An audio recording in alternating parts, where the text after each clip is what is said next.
Hey Sobat Pengki Animasi, gimana kabar kalian? Semoga kalian dalam keadaan yang baik-baik saja ya.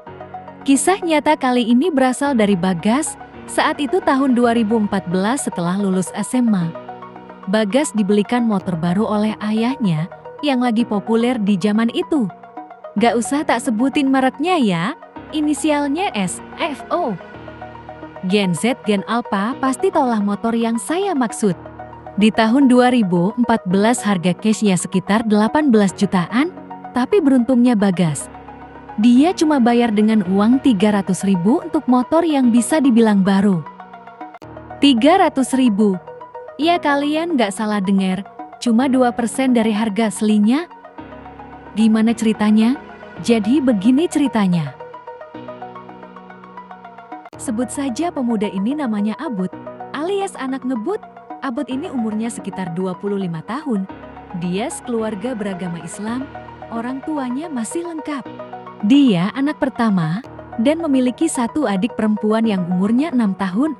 Abud saat itu masih lajang, dia bekerja di suatu pabrik wilayah Semarang Timur.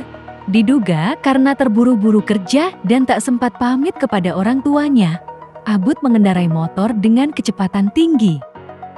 Saking kencang laju motornya, Abud gak sengaja menabrak rombongan pengantar jenazah.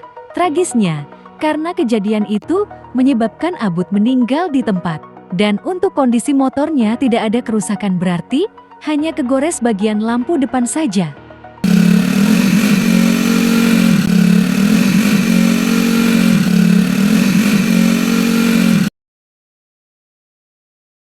Gila tuh orang, bawa motor kayak dikejar malaikat pencabut nyawa. Coba ku stop, semoga mau berhenti, jangan sampai nabrak. Woi stop, jangan ngebut. Ada jenazah lewat.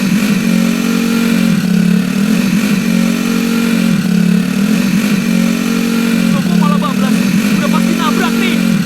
Kalau mati baru tahu rasa tuh orang.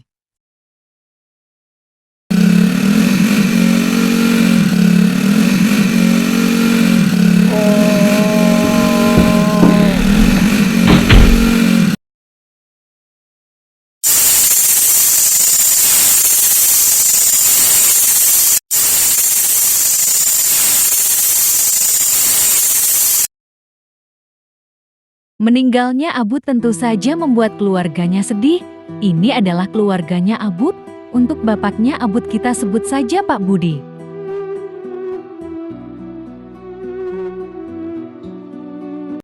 Ibarat sudah jatuh ketimpa tangga, setelah kehilangan anak pertamanya, tepat 8 hari setelah Abud meninggal, Pak Budi dan keluarganya mengalami berbagai hal mistis.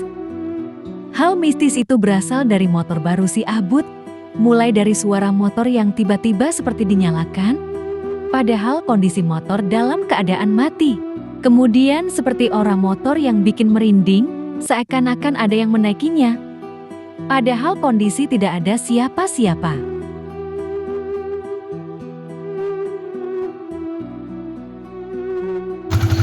Pak, dengar suara motor kan? Itu motor siapa yang nyalain? Kalau si Ade, nggak mungkin. Aku juga nggak nyalain motornya loh. Kan kuncinya juga kamu yang nyimpen. Sebentar biar ku cek sekarang.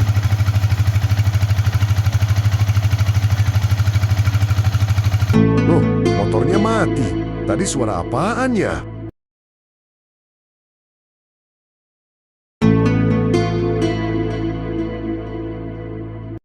Lewat sebelah motor kok merinding ya? Kayak ada orangnya. Tidak hanya itu, teror gaibnya, coba tebak apa yang paling mengerikan? Dan yang paling mengerikan motor bekas kecelakaan itu adalah keluarnya darah secara misterius, seakan-akan motor itu menangis ditinggal pemiliknya. Tentu saja membuat Pak Budi merasa ngeri dan akhirnya menjualnya.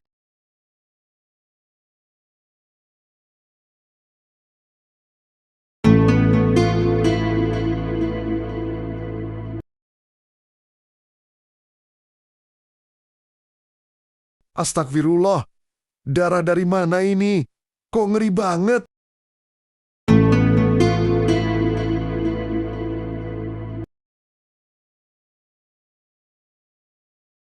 Mending ku jual aja motornya. Murah nggak apa-apa, daripada bikin jantungan sekeluarga.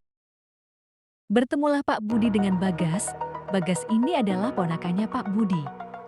Bagas yang tahu kalau ada motor populer dijual 300.000 langsung gerak cepat.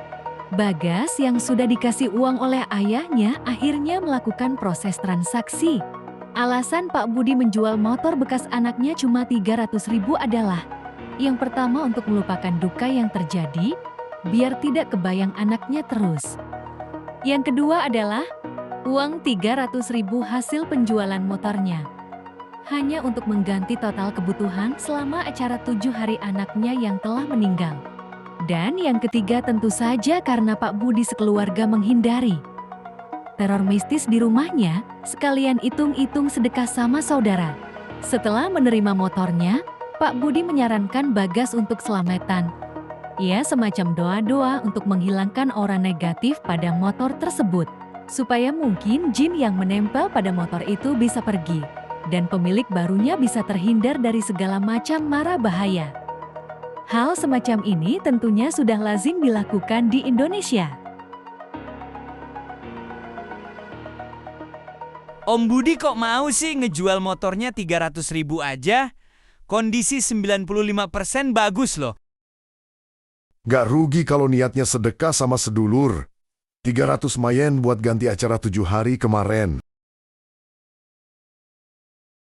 Makasih ya Om Budi. Semoga Mas Abed tenang di sana. Dan motor ini membawa berkah buat saya.